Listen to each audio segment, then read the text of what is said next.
My name is Dr. Olawale Ismail. I'm a senior lecturer at the African Leadership Center, King's College, University, London.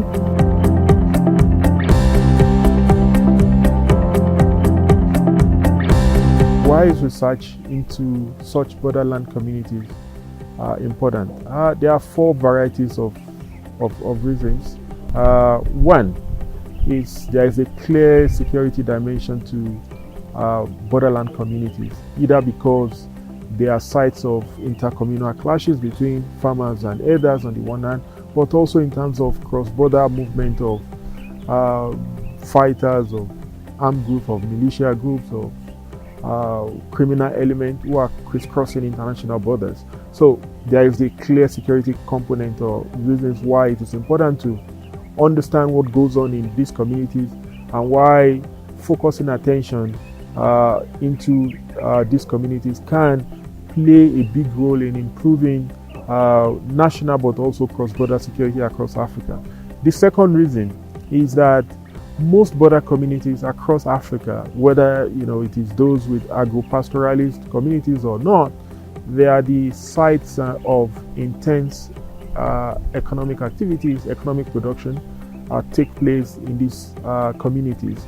Cross-border trade is a key component of that, but even beyond that is also the fact that if we look at Africa's history and all of that, many of these borderland communities have long history of communal as well as commercial relationships that continue to exist till date.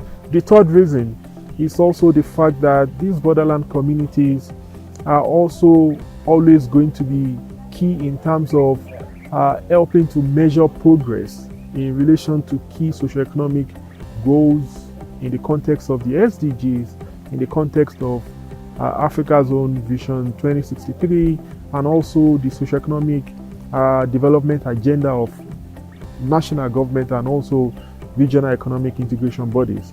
Why there is a risk that even when countries at the national average they achieve the target of SDGs, borderland communities are often, and data and evidence continue to show this, tend to perform worse than the national average. So there is a risk that the global economy, the global system, the global community, is going to leave borderland communities behind if we don't undertake research to know what is going on and launch affirmative action intervention programs that speak to the specific needs and requirements of these borderland communities.